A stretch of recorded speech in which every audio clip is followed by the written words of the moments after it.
Get your U-Hauls now, because they're gonna get expensive. Welcome to Rising Crime. We're gonna take some time to talk about the Illinois Safety Act, that it goes into effect January 1st of next year. This is apparently something that actually passed through their legislature in 2020.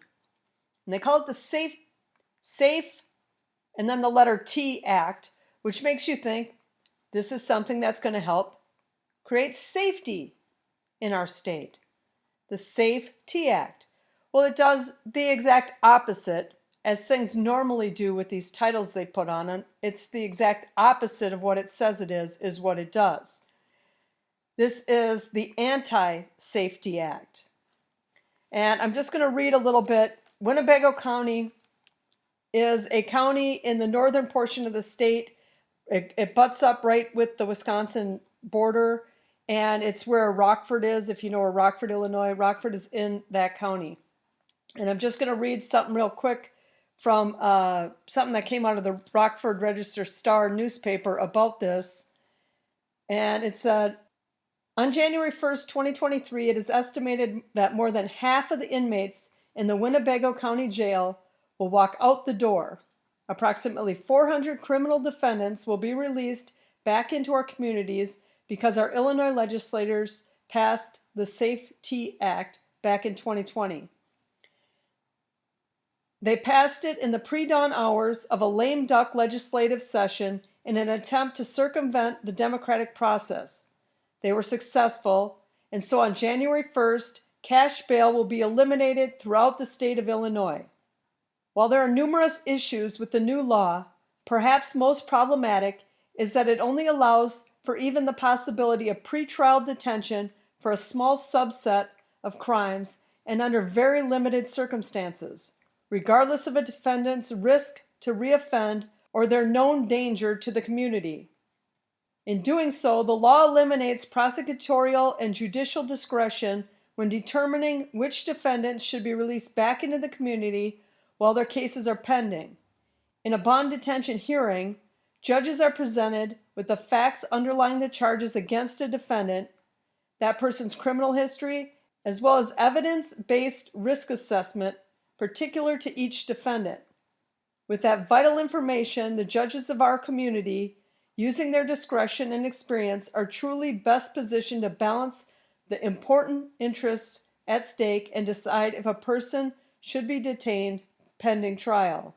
So basically what this law does, if you haven't heard of this yet, is it eliminates cash bail nearly completely. Basically, first-degree murder, when you look at the list, is about one of the only things that you will be forced to stay in jail for without getting this free bail.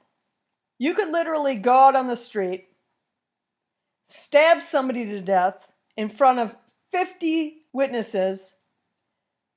You can be standing there with the knife, blood all over your clothes, the person dead on the ground in front of you. When the police show up, video cameras everywhere on the street filming it, so it's 100% sure you're the person that did it, and you will still be home in time for dinner after, because they're not going to keep you. They're going to let you go.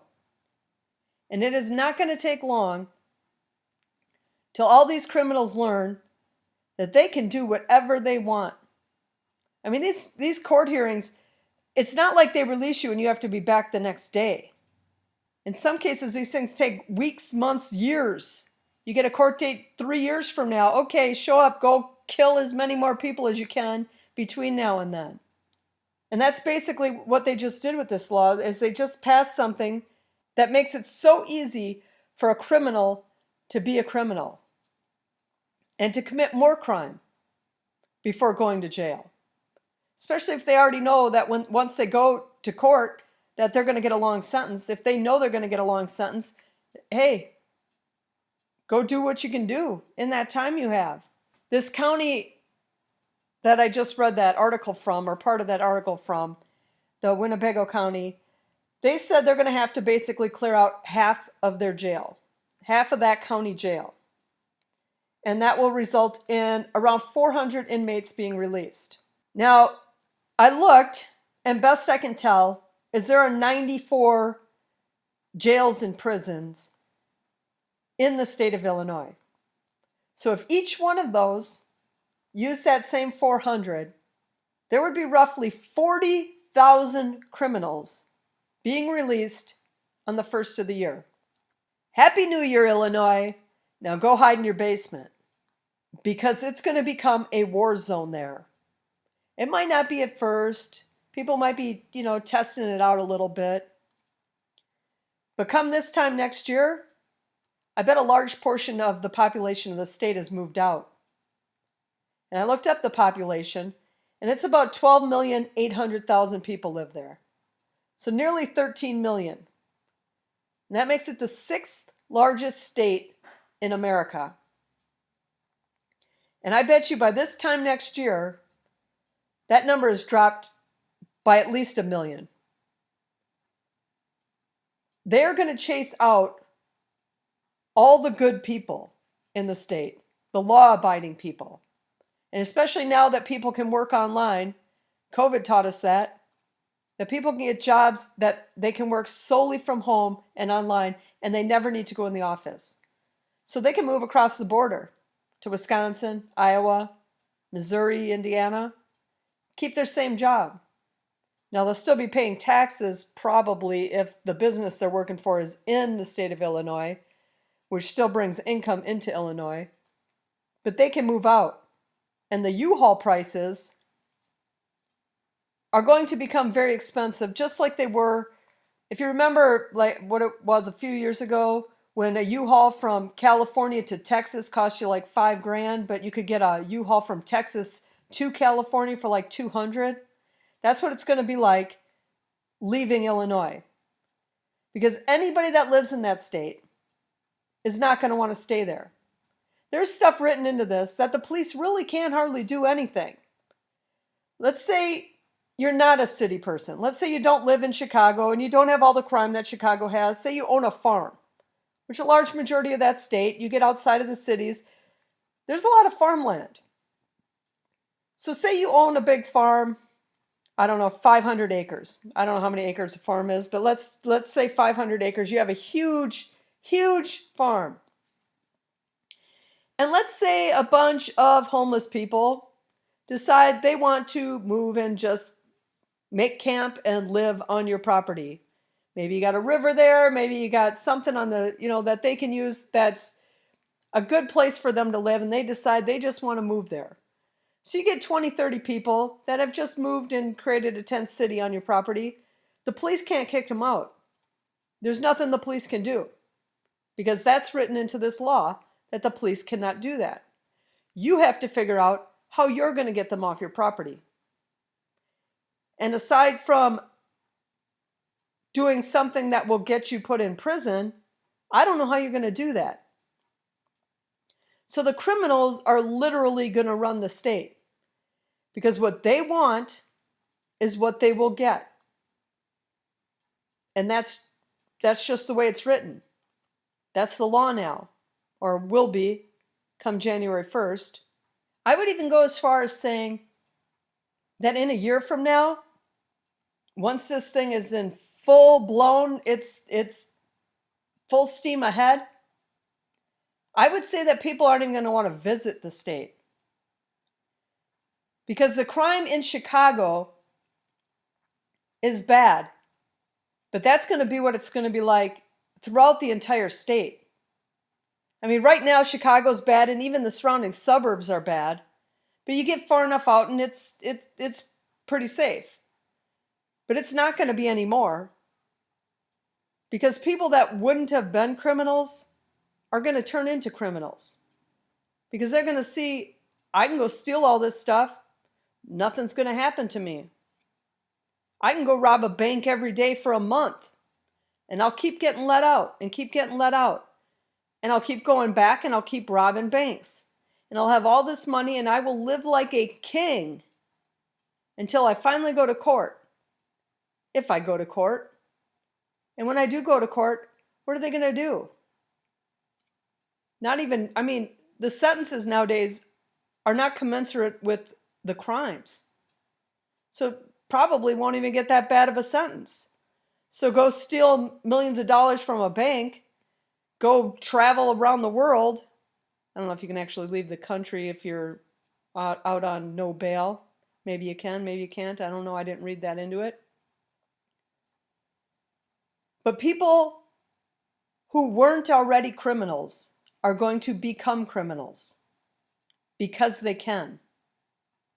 And the regular people, I imagine, a year from now, a good majority of the just good citizens, law-abiding citizens, will just move out of the state because they won't have a choice.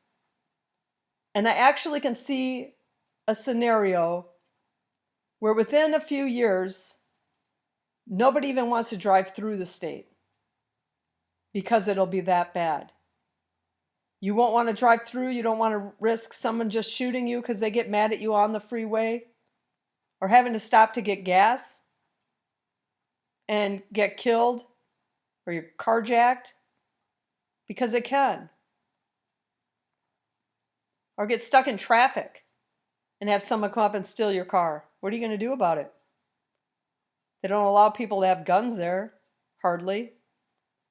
So nobody's carrying guns around barely there, except for the criminals. Let's say you're a guy that lives in Milwaukee, and your favorite football team, college football team, is Notre Dame. And say every year you treat yourself to a trip to South Bend. It's like a 3-hour drive. You go down, you go through Chicago, you cut over around the lake, and you're there. 3 hours. But it gets to a point where you can't even drive through the state. So that guy that used to take his yearly trip from Milwaukee to South Bend, now he's got to go all the way around. He's got to completely clear that state, which is a pretty big state. From top to bottom, it's a long state. He's got to go over to Iowa, through Iowa City, down south to St. Louis, over to Indianapolis, and up to South Bend. His 3-hour drive is now a 15-hour drive. His 1-day or 2-day weekend trip is now at least a 3-day trip, adding an extra day of driving on each side. Because he doesn't want to drive through the state, but he still wants to see his favorite football team play. I see a scenario where that could happen, where the state gets that bad that people don't even want to drive through it. Now, doubtful somebody really drive all the way around it because it's a huge state, but not wanting to drive through it, I can 100% see that happening. So the question is why are they doing this? Because they're doing this on purpose with a reason. And the only reason you'd want your streets filled with criminals is because you either want the population that you have to kill each other, or you want the population you have to move out of the state. And the best thing that I can come up with at this time, after thinking about this, is Illinois is a sanctuary state. It's one of 11 sanctuary states. It's California, Colorado, Connecticut, Illinois, Massachusetts, New Jersey, New York, Oregon, Rhode Island, Vermont, and Washington. Those 11 states are all sanctuary states, meaning they will not allow ICE to remove an illegal immigrant. So what I'm thinking is what their plan is they're willing to push out people from the state, citizens, to move in a more subservient class of people. They'll give the illegals the right to vote. I mean, New York's already done it. California's already done it. They'll give them the right to vote, and their elections will always go, in their minds, the way that they should. I mean, right now you have Texas is sending people from the border up there. Texas is sending the immigrants that are crossing the border to Washington, D.C., New York, and Chicago. They land in Chicago, and then Chicago buses them right out to the suburbs. Why would you do that? Why would you move a whole bunch of people that have no way of getting around, that don't have a car, that probably don't have any money, most of them, out to the suburbs, when in the city they could at least get to places? There's transportation. There's homeless shelters in the city. There's not in the suburbs. So there's a reason they're doing that as well. But that's the idea that I have. That's all I can think. And we've got millions of immigrants coming across our border every year. And they're just letting them in. And there's a reason they're letting them in. And we don't need to get into that or what I think on that. But I think in Illinois, this law is going through, and I think they plan on replacing the people, because the people are going to leave. If I lived there, I would leave. I would already be looking for someplace across the border in whatever the closest state is, or whatever state I want to go to if I don't need to stay nearby. And I really think that they're probably just looking to push those people out, get the immigrants in, and they will rule for years. Because right now the citizens there have got to be fed up with the way things are. And maybe they saw the tide turning. Maybe they saw there's a chance that they're going to lose their full blue power that they have there, that's going to go away. And the only way to keep it is to push out the people that might vote wrong in their opinion. Push them out and bring all these other people in that will vote the way you want them to vote. Let me know what you think about what they're doing there and why they're doing it. And we'll continue this conversation in the comments. But thanks for listening, and I'll catch you on the next one.